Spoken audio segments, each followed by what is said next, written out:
I have a story, a little simpler than yours.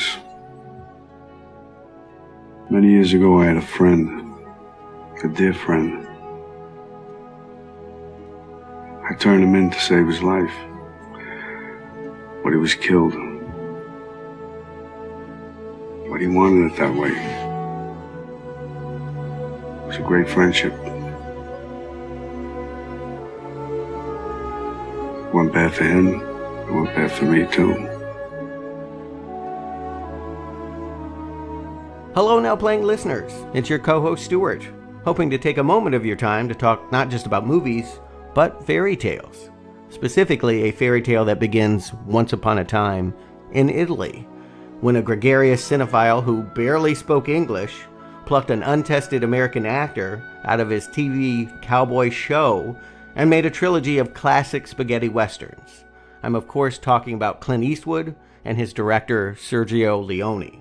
And if you are now playing Donor this spring, you've already heard Jacob, Arnie, and myself discuss that story in podcasts dedicated to A Fistful of Dollars, For a Few Dollars More, and The Good, the Bad, and the Ugly.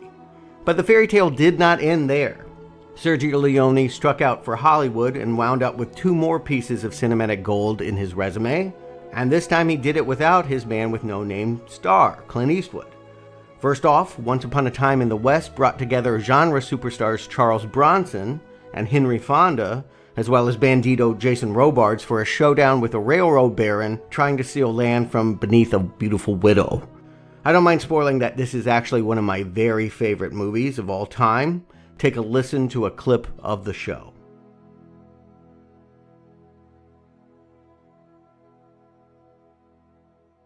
I liked this opening. I liked the sound design. I did notice it. When there's very little talking, except for that old coot at the very beginning, it's hard not to notice. And I am. Actually, I wasn't obviously in your screenwriting class, but I was sitting, jotting down in my notes, what do I think is going on? A black man comes in. I'm like, oh God, please don't tell me racist evil. Don't tell me that the big bad guy in this film is going to be a black man because he's black. And how did they get the fly to stay in that man's scruff for so long? I was just jotting down my thoughts as I was going through the scene, trying to figure out what it was I was seeing. You didn't recognize the actors, I take it. None of them. No. Well, again, we're not Western aficionados. And again, this is 1969, not my generation. Right. But Woody Strode, the black guy, was the token black guy in all the John Ford Westerns. Every Western fan would know this guy as a helpful character. The fact that he's packing heat and the fact that he's going to get gunned down at the end of this would have really blown people away. This whole setup really is High Noon, except the difference is the good guys are now the bad guys. The people waiting for the train to arrive and to kill the guy arriving are people we should fear now. And we know that instantly. We may know Woody Strode and Jack Elam as cowboy icons,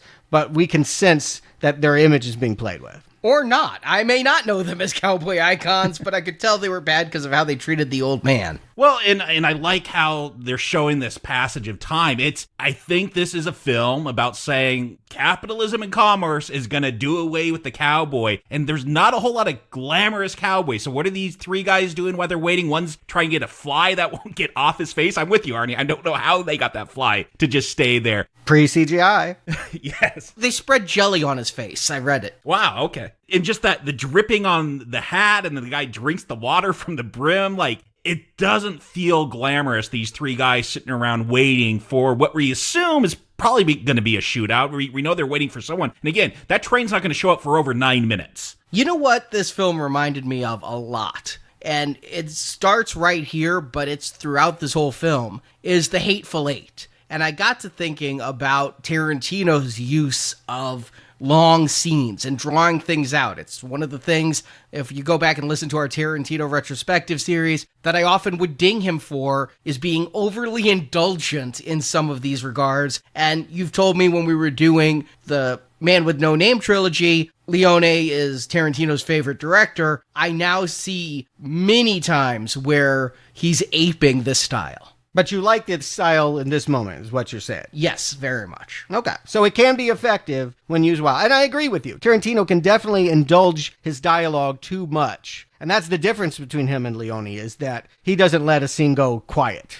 Like, Leone has no problem letting 10 minutes go by with nothing going on. I saw Tarantino do this scene in Kill Bill. If you remember, when they go to the House of Blue Leaves, there's even a windmill. He tries to do it, but he can't help himself. People gotta talk. Well, I'll say this about Tarantino. Coincidentally, I could have seen this in theaters. He just showed this, as of this recording session, at his New Beverly Theater. And yeah, he was saying this is film school in a single movie. So obviously very influential, and I feel that. Except you're right, Stuart. There's not the talking, and there's something just, again, about this ambient noise, the windmill, and just the way... I love the spaghetti westerns when they just walk across the floor and the way their boots sound, and just that anticipation building, without them talking. It just adds a sense of tension and what will happen when whoever's showing up on this train gets there. And then in Once Upon a Time in America, Leone's final film, the great Robert De Niro returns to New York City decades after Prohibition to hunt down the $1 million that was taken from him and his gangster friends. It's a mob movie unlike any other. It's very hard to even describe. Imagine The Godfather on opium. You can listen to Jacob Arney and I tackle some of this 4-hour heady epic in the following clip. This was the film I was actually looking forward to most in the silver level of the donation drive. I mean, this movie came out in the 80s. And it's not a Western. And it's not a Western. But more importantly, it came out in the 80s. And as I've said repeatedly on the show, I'm more of a fan of modern films with their cutting and their aesthetic and their music and just their style. And so to see a movie that came out in an era where I was an active movie participant, I was really excited to see. And admittedly, in the first few minutes, I see that time has moved on, but Leone has not. A lot of his signature languid pace and use of sound effects and ways to unnerve an audience member persist. Yeah, but if that is modern filmmaking, it should be pointed out. You're acting like modern filmmaking began in the 80s. No, it really began in the 60s, and Leone was one of the people to write that new grammar for how film works. Oh, I'm not denying that it started in the 60s, but I view film basically like that evolutionary chart of ape to upright man. And in the 60s, we might have been in the Neanderthal era, and we started to get more Homo sapien in the late 70s. I'll admit, I personally, it's always more of a challenge for me to go back and see films that were made prior to my own birth. I find anything that predates the 70s to be intrinsically less interesting to me for whatever reason, which is not to say I don't love many films from decades prior to my birth, but it is a bias that I know that I have. I actually thought this movie was a 60s movie. I had always known about it, but it was something that got mentioned in film school, but no one ever showed it to me. I didn't know anyone that knew it or pushed it on me, and I just assumed. I mean, it had the look and the feel. It just sounded like something Leone had made really early in his career. I had no idea it was an 80s film because I don't remember it coming out. I mean, I would have been the audience, keep in mind, but I feel like I should know this movie. I should have seen it on a marquee, right? That's how I feel too, but when you mentioned the films it opened against, I certainly had my attention focused elsewhere that week, and for that month, in fact. But yeah, I mean, I was aware of Godfather films and things that came out before my birth. Gangster films, by and large, seemed to loom large in that time. And you can hear our reviews of The Godfathers. I really enjoyed those films despite being considerably older than this one. But I was surprised by the film grammar and the techniques he used here. Just felt much more in line with his Good, Bad, and Ugly trilogy. I do think it fits that aesthetic early on. Like when you see this beating of Fat Mo, very gruesome, very bloody. It reminded me of the kind of shocking violence he would use in the spaghetti westerns that he did decades earlier, which really was shocking. Including the pink blood that is not red. I would have expected different blood by 84. I do think that it has the sheen. If you stepped in and turned this on, you might think for 30 seconds or more you were watching Godfather 2. Like, it has that dark look, which again was something I really associate with the Coppola film of, like, most gangster films prior to this didn't have that overhead lighting, the eye sockets are dark. There was just a dismal, depressing quality to the nostalgia that, started really with Coppola. Robert De Niro being in the cast, and certainly at the beginning here, you would think, I didn't remember that Vito Corleone had an opium habit. But you might think this is Godfather at first, which is part of the trick. Because if you're expecting a Godfather experience, boy, are you in for something when we get to that final hour. It's like that for a couple of minutes until you get to that opium den, and then I feel like, we're in a Leone film all of a sudden because we're just going to have music and imagery and no dialogue to tell you what's going on. You're just kind of trying to piece this together, and then for the next 3 hours plus, we're going to reveal what you just saw in these opening scenes and what they mean. Yeah, the opening moments of this movie, no one knows who anyone is. Everyone is looking for Robert De Niro, and it's just a litany of mob movie cliches. We just see a dame walk into a apartment, and she can't turn on the light because, well, we saw Godfather 2. That's how you assassinate someone. You unscrew the light bulb, and then you get them in the dark. And there's even like a bullet outline of a silhouette of a man in the bed. Yeah, did the mob do that? I think that they're just throwing it all in here. This is what you expect in a mob movie, and let's just do it. Yeah, some guy is tied up to a punching bag and getting punched to oblivion. And then, when we get to the Shadow Puppet Theater, I think it asks the first question about what's real or not. Again, they're shadow puppets. Is that a symbol of something? The fact that we're going to see Robert De Niro lie down, take a hit from a pipe, and that will be the final image of the film. Is everything that happens, certainly in his future, a figment of his drug-addled mind? There are those theories that exist. I wondered that with The Last Shot, because The Last Shot confused the hell out of me. I'm like, wait a sec. It's not like he's an old man going, remember that time I was younger and really getting high? So it does make me wonder. It's not even The Last Shot. It is the ending sequence, like from that garbage truck on. I don't know what is real. Yeah, and more importantly, when you look at the stuff that will happen to him in 1968, they echo things that happened in his past. And so you can extrapolate the things that we know to have happened to him in childhood and during the Prohibition era to be things that would be on his mind. And who knows what opium does. I don't know if you could completely create what largely looks like an accurate representation of the 60s. With the Beatles and everything.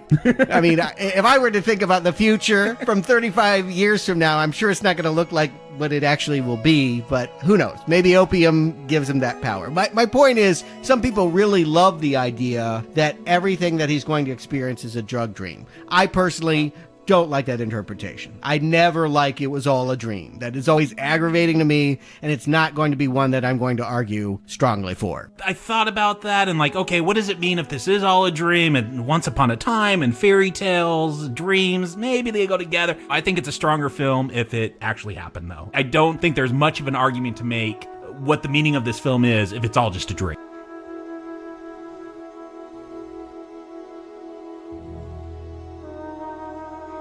These two shows complete the 5-podcast arc that we're calling Spring 2019 Silver Level Donation Series. And it can be acquired when you head to nowplayingpodcast.com and make a $10 donation. Believe it or not, that fistful of dollars is what keeps our show operating. We could not tackle all the things we do in a given year, all the movie series from Marvel to Halloween, without the financial support of listeners like you. And if you're a Tarantino fan looking forward to his new movie opening this weekend, you're going to want to hear us break down these Leone Once Upon a Time shows. It's no coincidence that Quentin is naming his latest Once Upon a Time in Hollywood. The movie is filled with Easter eggs that reference Leone, and DiCaprio is definitely doing a riff on Eastwood and his relationship with Leone. Again, I think my experience is going to be enriched by going through the Sergio Leone spaghetti western series. Also know that you'll get the 5 Leone movies should you donate at the gold level. And that is a new series that we're looking back at movies released 30 years ago, some of the most iconic standalone hits of summer 1989. I'm talking about films like James Cameron's The Abyss, Spike Lee's Do the Right Thing, Billy Crystal and Meg Ryan in When Harry Met Sally, Robin Williams in Dead Poets Society. Yes, believe it or not, all these films came out within the same summer and at the same time that the big franchise movies we've already covered, like Batman and Ghostbusters 2, were happening. So if you want to go platinum, you're going to get that summer of 1989 series, the 5 Leone movies, as well as Lethal Weapon. Lethal Weapon 2 came out in the summer of 1989 as well. We decided to package all 4 of the Riggs and Murtaugh buddy cop adventures in the same series and present that as platinum level. So take a look at our breakdown. You can head to nowplayingpodcast.com. They'll explain all about the differences between these franchise donation series. I think you're going to love it. No matter what you pick, if you love movies, you're going to find something to enjoy in these shows that we put together this summer. I really think we dive deep into lots of interesting subject matter. And I speak for everyone on the podcast when I say thank you for your patronage. And look forward to keep on breaking down your favorite films happily ever after. Congratulations. Tell me, was it necessary that you kill all of them? I only told you to scare them. People scare better when they're dying. Your support helps keep Now Playing on the air. Pick any method you like, just make the deal. Which deal, Frank? We have more than one, you and me. Now we can lump them together into one bundle, settle all of them. Here and now. The opinions expressed on Now Playing are those of the individual hosts and may not reflect the opinion of Venganza Media Incorporated. You'll never succeed in becoming like me. Why? Because there are many things you'll never understand. Venganza Media Incorporated is not affiliated with, and this podcast has not been prepared, approved, or licensed by any entity that created the film analyzed herein. Is that sufficient to make you feel strong? I could squash you like a wormy apple. All movie clips and music included in this podcast are the intellectual property of the respective copyright holders. They are included here for the purpose of review, and no infringement is intended. How does it feel sitting behind that desk, Frank? It's almost like holding a gun, only much more powerful. Now Playing Podcast is an exclusive trademark of and may not be used without the expressed written permission of Venganza Media Incorporated. The last man who told me that is buried out there. Now Playing is a Venganza Media production, copyright 2019, all rights reserved. And no part of this show may be reproduced, repurposed, or redistributed without the written permission of Venganza Media Incorporated.